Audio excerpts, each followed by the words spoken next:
Mr. Manning, you are the defendant. I am the judge. This is my courtroom. Please remember that. What are you doing? You want to see this idiot judge see me freak out and put Marty on the stand? You were good to her, Todd. When you found her, she couldn't walk. Now look at her. Don't you want people to know that you did that for her? Don't you want them to know that you never meant her any harm? That makes... Dr. Saybrook, please take the stand.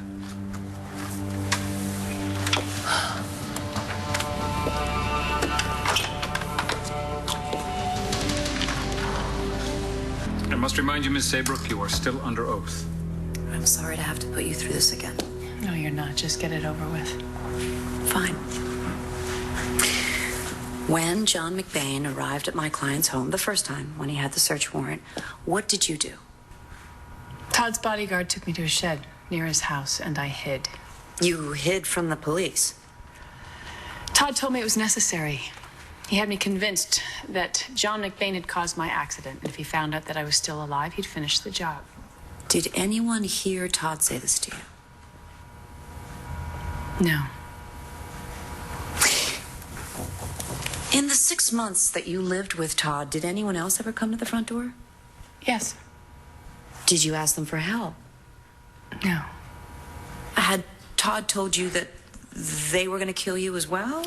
Oh, I object to this line of questioning, Your Honor. Todd fed Marty a steady diet of lies. He told her that she couldn't trust anyone but him. Make your point, Counselor, quickly.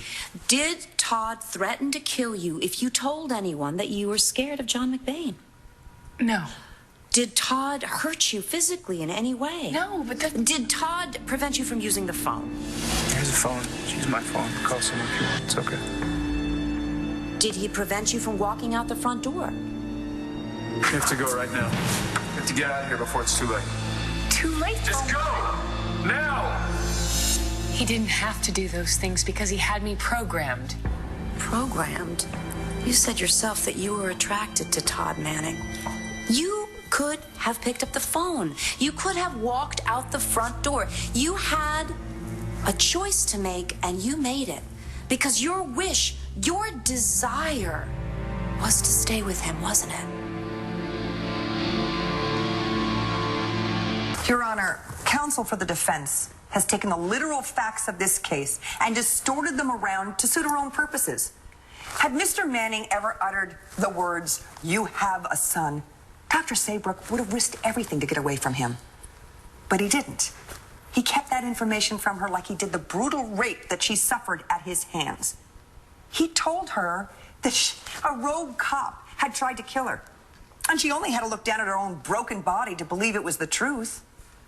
He made her afraid to go out or to ask for help. That is false imprisonment. If she was so scared, why didn't she call the FBI or the police? Your Honor, my client committed a hideous crime against Miss Saybrook years ago. Something Miss Saybrook could have learned had she chosen to access the information when the link was in front of her on the computer.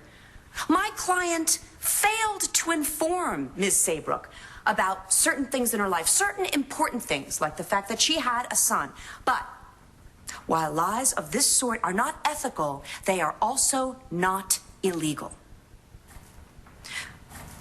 My client, Todd Manning, has been tortured by the memory of what he did to Ms. Saybrook years ago.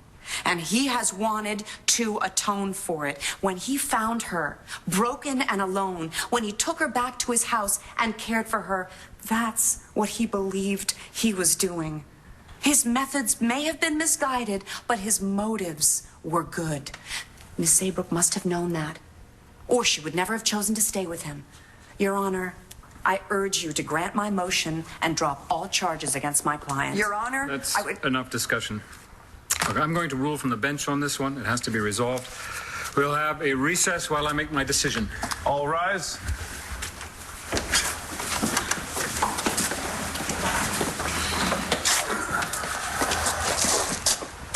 I did my best. honey, you were great. You really were really great. I don't know how she sleeps at night. That was you leaving Marty alone. She'll get over it.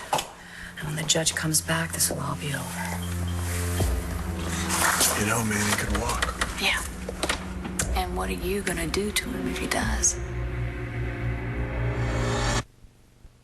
I am so sorry for what I said to you earlier. It's okay. No, it's not okay. I was upset, but I wasn't upset with you. I know. All rise. Please be seated. Court is back in session. All right. I've made my decision. I am persuaded that Mr. Manning took advantage of Ms. Saybrook's inability to remember. And though I understand Mr. McBain's frustration with the justice system, that was not Ms. Saybrook's only hope. She has said time after time that she had free access to the outside world and chose to ignore it. Now, I am persuaded by the people's argument that it was Mr. Manning's lies that kept her from acting. But lying is not an actionable offense. Now, from what I have heard here today, Miss Saybrook was staying in Mr. Manning's house of her own free will. And I'm hereby granting defense's motion to dismiss all false imprisonment and kidnapping charges. I say this with deep regret. You are free to go.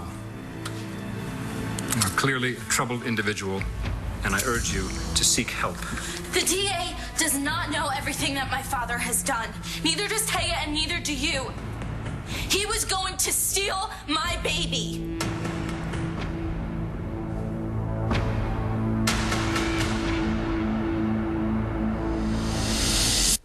What are you saying? My dad was going to take my baby, mine and Cole's. You cannot just let him go. Your Honor, there isn't one shred of evidence to substantiate this Yes, claim. there is. He confessed to me.